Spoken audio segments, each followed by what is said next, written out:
Everyone, welcome to our channel. आज हम लोग बात करने वाले हैं कि फॉर्म जब एडिट होगा, करेक्शन विंडो ओपन होगा, तो आप क्या क्या उसमें करेक्ट कर सकते हो, क्या करेक्ट नहीं कर सकते हो, क्या सावधानी आपको बरतनी चाहिए फॉर्म के समय। तो ये सारी चीजें हम लोग इस वीडियो में बात करने वाले हैं। जैसा कि आप देख रहे हो थंबनेल, CUET PG का जब करेक्शन विंडो ओपन होगा, अभी तो आपके पास टाइम है फॉर्म भरने का। फॉर्म भरते वक्त भी क्या क्या सावधानी आपको रखना है ये हमने ऑलरेडी बताया हुआ है। स्टेप बाय स्टेप फॉर्म कैसे भरना है ये सारी चीजें भी हमने आपको बताई हुई हैं। तो चलो आ जाओ, आज हम लोग बात करने वाले हैं कि आप क्या क्या चीजें करेक्ट कर सकते हो, मतलब ऐसी क्या क्या चीजें हैं जिसको आप सुधार सकते हो और ऐसा क्या है जो आप सुधार नहीं सकते हो। तो सबसे पहले क्या क्या चेंज हो सकता है, तो अगर आपके नाम में आपने स्पेलिंग मिस्टेक किया है तो आप वो चेंज कर सकते हो। अगर फादर्स नेम में आपने कोई स्पेलिंग मिस्टेक की है जो आपके 10th या 12th सर्टिफिकेट से मैच नहीं करता है तो आप उसे चेंज कर सकते हो। इसके अलावा अगर आप मदर्स नेम की बात कर रहे हो, वो गलत किया है आपने, तो आप उसे चेंज कर सकते हो। तो ये सारे सुधार आप कर सकते हो। इसके अलावा आप चाह रहे हो कि हमने बहुत कम यूनिवर्सिटी भर दी है, हमें कुछ और यूनिवर्सिटीज ऐड कर देने चाहिए, तो आप उन यूनिवर्सिटीज के नेम को ऐड कर सकते हो या आप कोर्स ऐड कर सकते हो।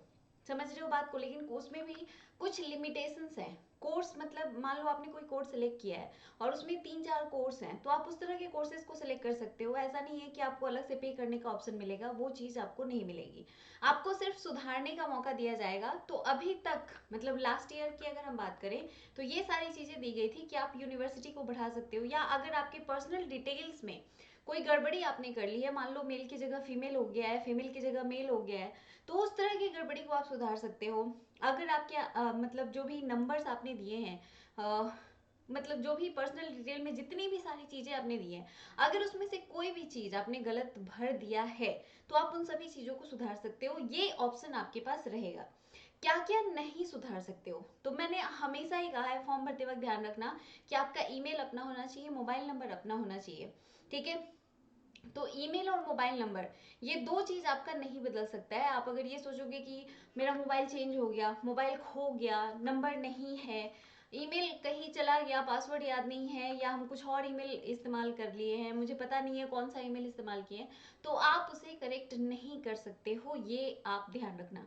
इसीलिए जब भी फॉर्म आप भरते हो तो मैं हमेशा ये बोलती हूँ कि आपका दो चीज सबसे इंपॉर्टेंट है, और वो है आपका मेल और मोबाइल। ठीक है, जो भी आप मोबाइल नंबर दोगे वो आपके साथ यूनिवर्सिटी तक जाएगा। यूनिवर्सिटी के भी सारे जो भी डिटेल्स हैं, पर्सनल डिटेल से लेकर जितनी भी डिटेल्स है, सारी डिटेल्स आपकी वहीं पे मिलेंगी।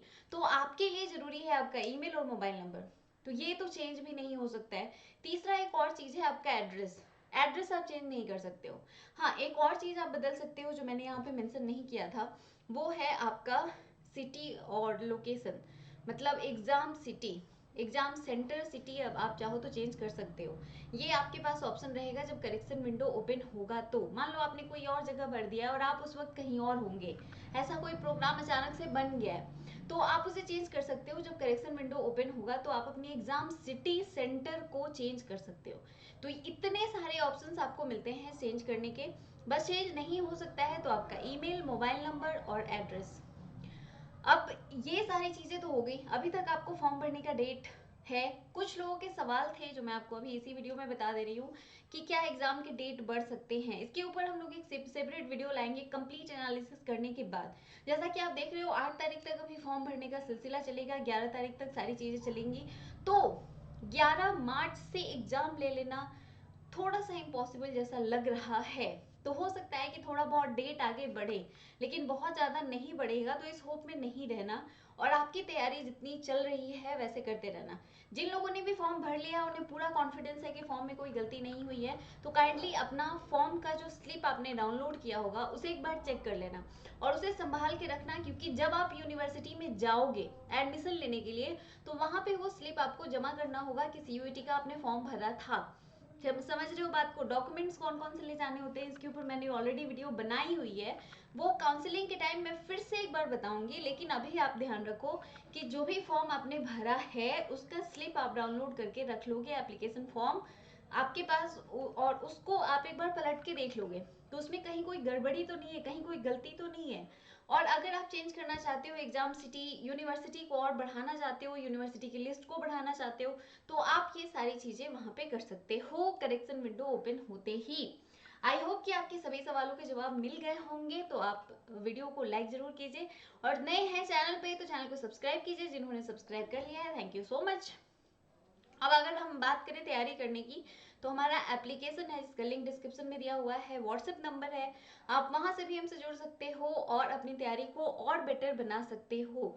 बहुत सारे स्टूडेंट ऑलरेडी जुड़ चुके हैं, अगर आप लेट हैं तो जल्दी से ज्वाइन कर लीजिए। मॉक टेस्ट है हमारा, बहुत सारी चीज़ें आपको मिलेंगी हमारे एप्लीकेशन पे, और बहुत सारी चीज़ें आपको सर गाइड भी करते रहेंगे, हम भी हैं, हम भी आपको गाइड करते रहेंगे। तो अगर कोई भी प्रॉब्लम हो तो कमेंट कीजिए और मैसेज कीजिए व्हाट्सएप पे, व्हाट्सएप ग्रुप ज्वाइन कर लीजिए। Thank you so much for watching, bye for now.